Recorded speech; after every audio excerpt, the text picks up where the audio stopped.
आंखों की चौखट जहां आंगन बबूल का, मंजिल है खोई खोई सी, रास्ता है धूल का। धड़कने बिखर जाए ना, आंखें ये भर आए ना, सांसों में तू भर ले दम, न हौसला हारेंगे हम, न हौसला हारेंगे। ये देखो गुड न्यूज। क्या हुआ शालिनी? इसमें अमृतसर के famous eye surgeon Daljit Singh ये अपने शहर में एक कैंप लेकर आ रहे हैं। हाँ। इसमें लिखा है कि आंखों के कोई भी कैसे भी प्रॉब्लम हो, गारंटेड सॉल्यूशन है, ये बात लिखी है। मेरा दावा है इस ऑपरेशन के बाद आप अपनी बिटिया को देखते हुए जरूर देख पाएंगे। That's my promise. मैं बोल रहा हूँ ना आपसे, ये सिटी का बेस्ट हॉस्पिटल है। विद्या बेटा, आपको कुछ दिखाई दिया? कुछ भी दिखाई नहीं दे रहा है। निखिल, ये तेरे लिए आया है बेटा। कहाँ से है माँ? देखो ना।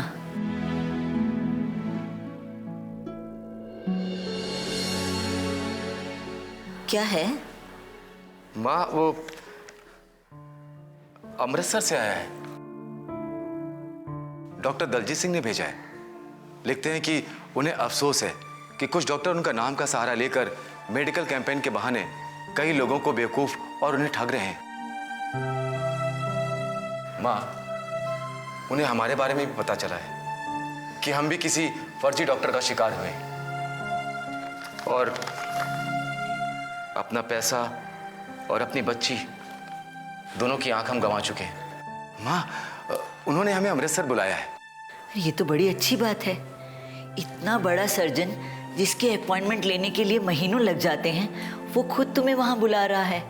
मेरे ख्याल से तुम्हें जाना चाहिए बेटा, शायद कोई बात बन जाए। हाँ माँ, और माँ सबसे अच्छी बात यह है कि वो मेधा का चेकअप करेंगे और इसके लिए वो कुछ चार्ज भी नहीं करेंगे। ये तो और भी अच्छी बात है बेटा। तुम्हें जल्दी से जाने की तैयारी करनी चाहिए बेटा। हाँ माँ।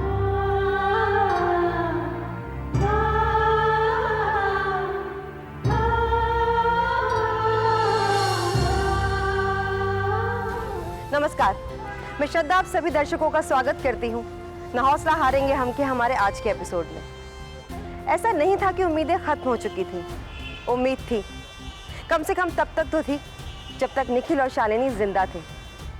निखिल और शालिनी अपनी जिंदगी की आखिरी सांस तक मेधा को लेकर अपनी उम्मीद छोड़ना नहीं चाहते थे।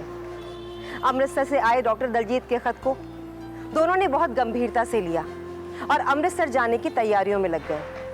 लेकिन शालिनी के लिए इतना काफी नहीं था। शालिनी के लिए अब ये लड़ाई सिर्फ मेधा की आंखों की रोशनी तक सीमित होकर नहीं रह गई थी, जबकि ये लड़ाई शालिनी के लिए मेधा के आत्मसम्मान की लड़ाई थी, उसकी खुद की पहचान की लड़ाई थी। और अब शालिनी ने इस लड़ाई को लड़ने का मन भी बना लिया था। और इस बार इस लड़ाई में शालिनी के पास एक ऐसा हथियार था जिस पर उसे पूरा भरोसा था कि जीत उसी की होगी। और वो हथियार था मेधा का संगीत, उसकी आवाज। शालिनी ने यह तय कर लिया था कि मेधा की आंखों के इलाज के साथ साथ वो उसकी संगीत शिक्षा पर भी पूरा ध्यान देगी और संगीत जगत में उसका नाम रोशन करने के लिए उससे जो बन पड़ेगा वो करेगी।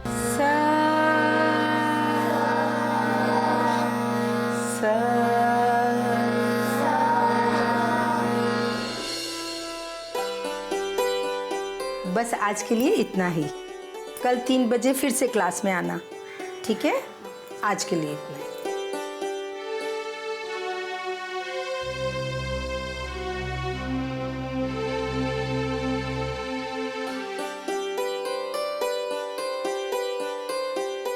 आओ मेधा, इधर आओ।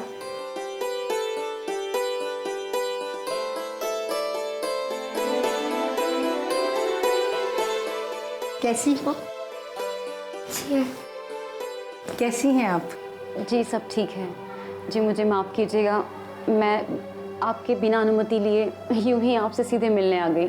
अरे कोई बात नहीं, मंदिर चाहे भगवान का हो या संगीत का, सबके लिए खुला रहता है।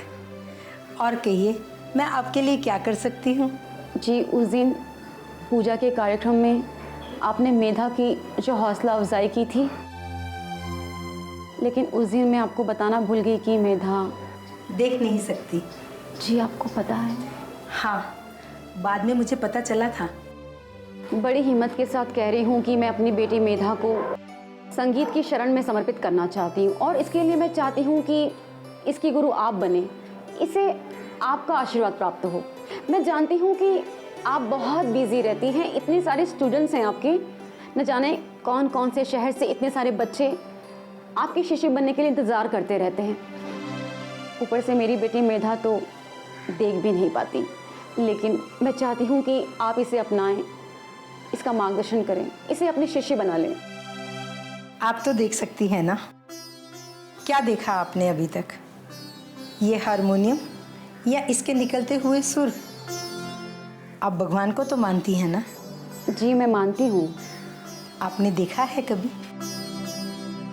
आप अपनी बच्ची से तो प्यार करती हैं ना? बहुत। दिखा सकती हैं? नहीं ना, ये दिखाया नहीं जा सकता। इसका कोई रूप स्वरूप नहीं होता, और जिसका कोई रूप स्वरूप नहीं होता उसको देखने के लिए आंखों की रोशनी की कोई ज़रूरत ही नहीं होती। संगीत तो एक भाव है, एहसास है, अनुभूति है। इसे सिर्फ महसूस किया जा सकता है, और उसको महसूस करने की योग्यता आपकी बेटी मेधा लेकर पैदा हुई है। बस आपने कह दिया, बहुत बड़ी बात कह दी आपने। इसको तो सिर्फ एक मार्गदर्शक की ज़रूरत है। मेधा मेरी शिष्य बनेगी, ये मेरे लिए गर्व की बात है। मेधा, लाओ बेटा, मैं तुम्हारे हाथ में कलावा बांध दूं। हम इसकी शिक्षा कल से प्रारंभ करेंगे। बहुत धन्यवाद। आज से मेधा मेरी जिम्मेदारी हुई। मेधा संगीत की बच्ची है, ये मेरी शिष्या है।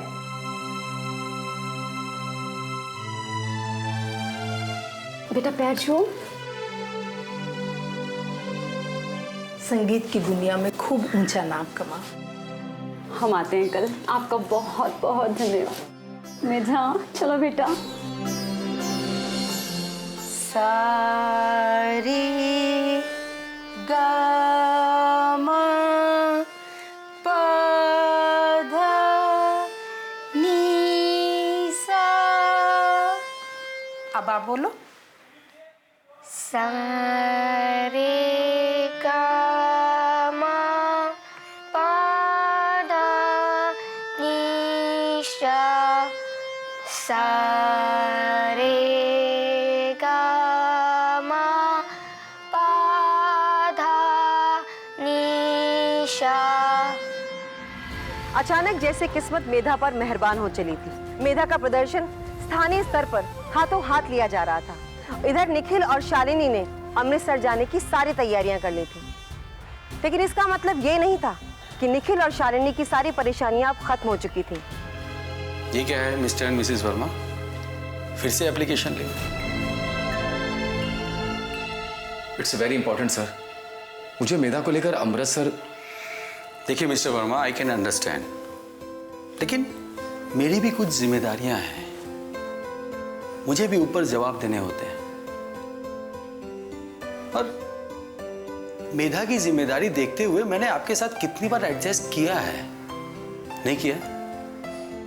कल से इलेक्शन शुरू हो रहे हैं, निखिल का नाम उसमें शॉर्टलिस्ट हुआ है, और ऐसे में एप्लीकेशन।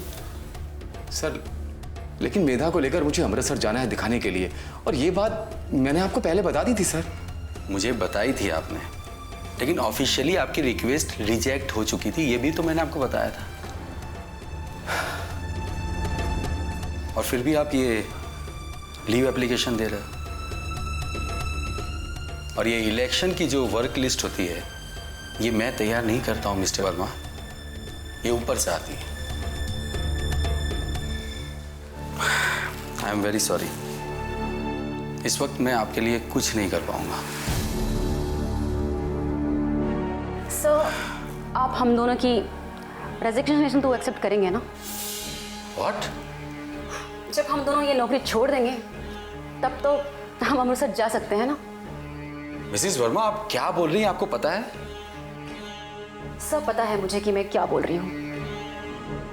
मैं पूरे होश में और जिम्मेदारी के साथ बोल रही हूँ सर। सर, इस वक्त हम दोनों के लिए मेघा का इलाज ज़रूरी है। सर, हमारा अमृतसर जाना ज़रूरी है।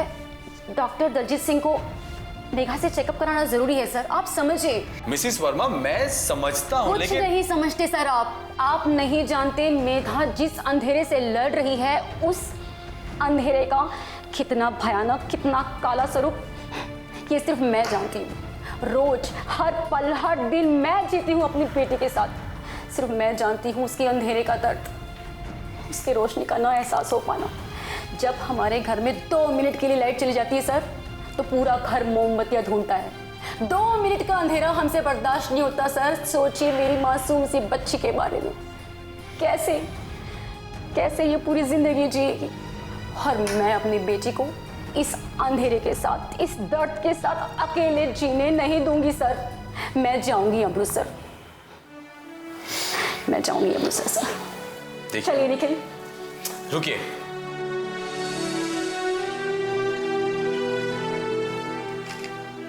सिर्फ 2 हफ्ते,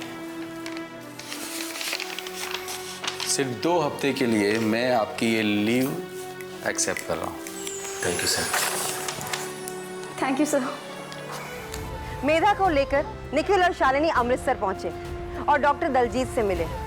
डॉक्टर दलजीत ने अपना ट्रीटमेंट शुरू किया और मेधा का एक और ऑपरेशन किया।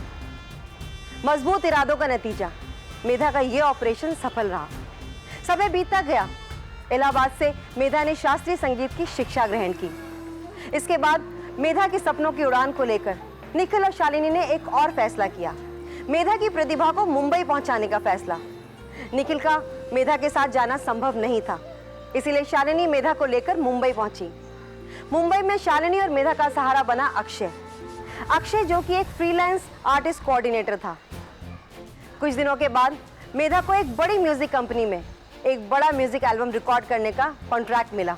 अक्षय, तुमने मेधा को बताया तो नहीं कि हम दोनों हॉस्पिटल में हैं? कैसे भी संभाल लेना, मेधा को पता नहीं चलना चाहिए कि उसकी मम्मा हॉस्पिटल में आईसीयू में है। हौसला हारेंगे हम।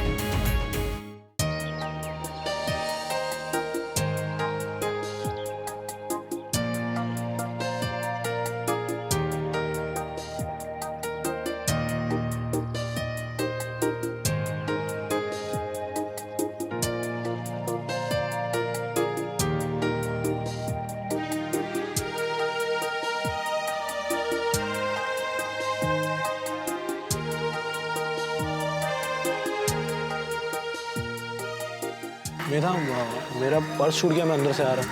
हाँ ठीक है।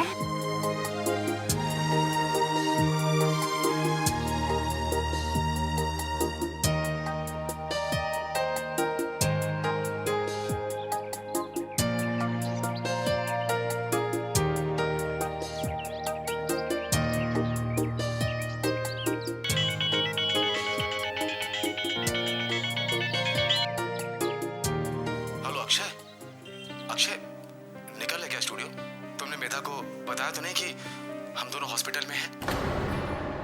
कैसे भी संभाल लेना, मेधा को पता नहीं चलना चाहिए कि उसकी मम्मा हॉस्पिटल में आईसीयू में है और इसका इतना बड़ा ऑपरेशन होने वाला है। पगली है मेधा की माँ भी, कई सालों से इस ट्यूमर का शिकार है और किसी को पता तक चलने नहीं दिया। अब देखो ना, अब पड़ी है हॉस्पिटल में इतने क्रिटिकल कंडीशन में। डॉक्टर बता रहे हैं कि ऑपरेशन सक्सेस होने के चांसेस 0 है।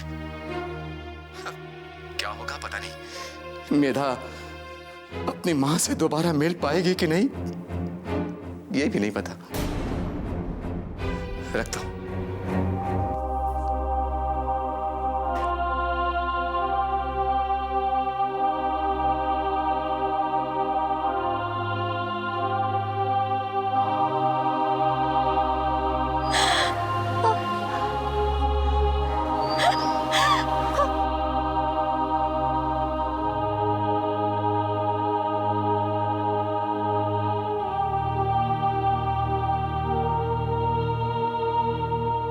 भैया, तो मुझे बताया नहीं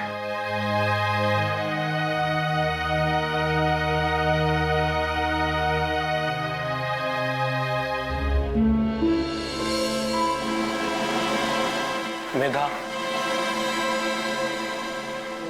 मेधा यहाँ आने से पहले मेरी शालिनी दीदी से बात हुई थी और मेरे फ़ोन में ऑटोमेटिक रिकॉर्डिंग सिस्टम है जिसकी वजह से उनकी सारी बात रिकॉर्ड हो गई। मैं चाहता हूँ कि एक बार तुम वो रिकॉर्डिंग सुनो। नहीं नहीं, मेधा को कुछ नहीं बताना अक्षय। अगर उसे पता चला तो वो अपनी रिकॉर्डिंग छोड़कर सीधी यहाँ हॉस्पिटल भागी चली आएगी। ये ठीक नहीं होगा अक्षय, ये ठीक नहीं होगा। मेधा के लिए मेरे सपने टूटकर भी घर जाएंगे। यही तो था मेरा सपना कि एक दिन शहर के सबसे बड़े स्टूडियो में मेघा को मैं गाते हुए देखूं।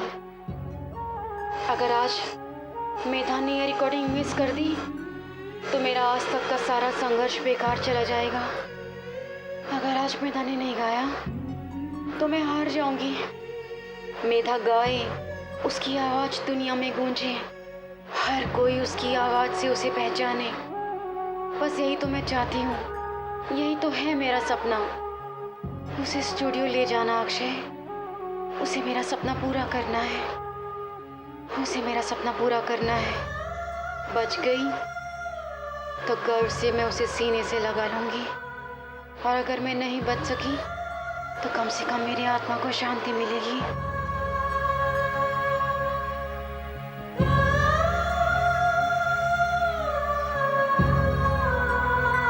जो चाहिए मैं आपको दूंगी भगवान, लेकिन प्लीज मेरी मम्मा को ठीक कर दो। मैं उनके पिता नहीं रह सकती हूँ, प्लीज उन्हें ठीक कर दो। हौसला अड़ेंगे।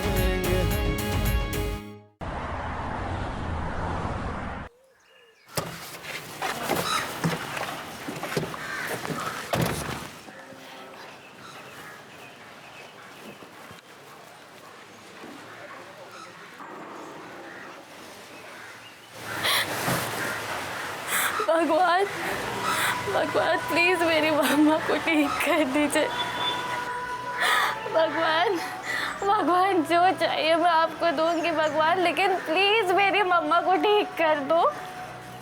प्लीज, उनके पिता नहीं रह सकती हूँ, प्लीज उन्हें ठीक कर दो।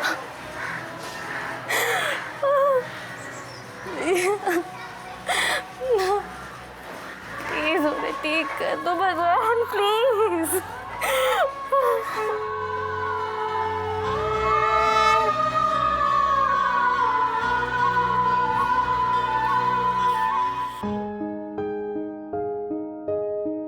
रूठी हवाएं तो क्या,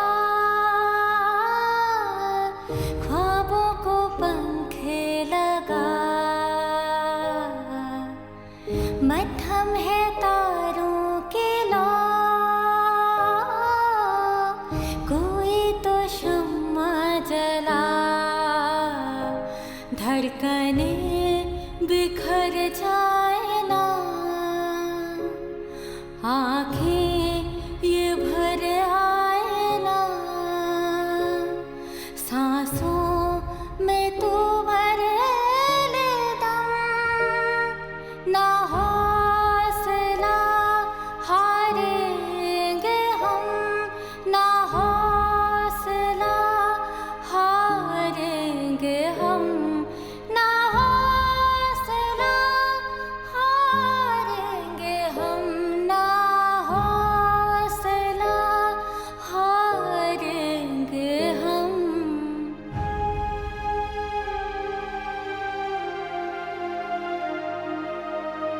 बेरंग फूलों में भी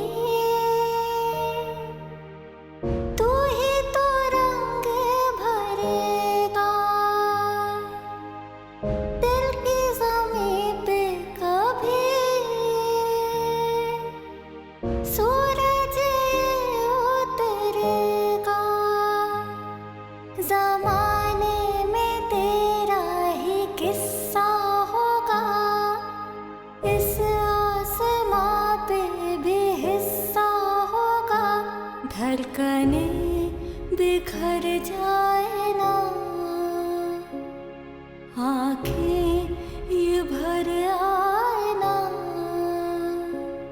सांसों में तू भर ले दम, ना हौसला हारेंगे हम, ना हौसला हारेंगे हम, ना हौसला हारेंगे हम, ना हौसला हारेंगे हम।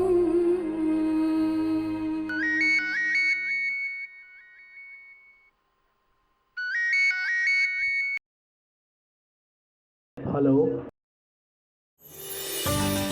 क्या बात कह रहे हैं आप? थैंक गॉड भगवान, दीदी सही हो गई। मेधा भी बहुत अच्छा गा रही है। उसकी रिकॉर्डिंग बस कंप्लीट ही होने वाली है। बस मैं डायरेक्ट हॉस्पिटल आ रहा हूँ। जी जी जी भैया।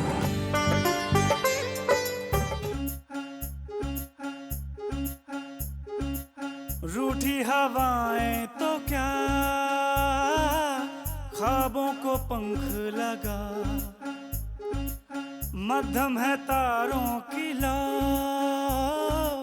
कोई तो शम्मा जला, धड़कने बिखर जाए ना, आंखें ये भर आए ना, सांसों में तू भर ले दम, ना हौसला हारेंगे हम, ना हौसला हारेंगे हम, ना हौसला हारेंगे हम, ना हौसला हारेंगे हम।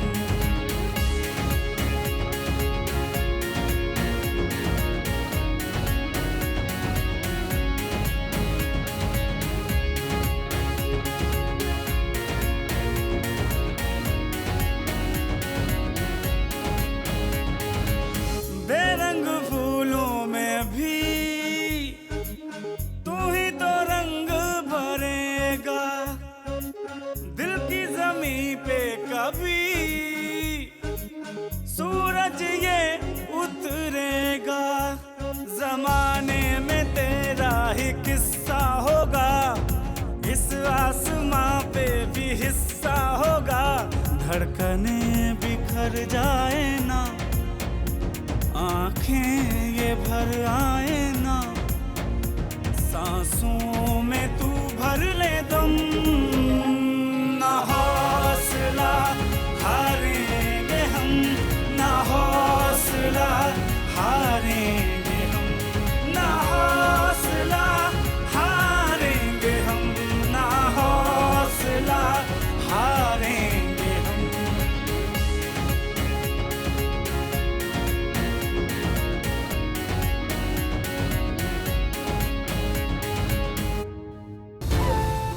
तो ये थी कहानी मेधा की, बल्कि ये कहना गलत नहीं होगा कि ये थी कहानी मेधा, निखिल और शालिनी की। हौसले की अनदेखी, अनकही दास्तान, जिसने हौसलों को खुद हौसले से जीना सिखाया। मैंने हमेशा लोगों के हौसले और हिम्मत को सलाम किया है, लेकिन मेधा की इस कहानी को सलाम करने का नहीं, बल्कि नतमस्तक होने का जी चाहता है। अब मुझे यानी श्रद्धा को इजाजत दीजिए, अगले हफ्ते फिर आपसे मिलूंगी हौसले की एक नई दास्तान के साथ। इसी जज्बे को लिए न हौसला हारेंगे हम।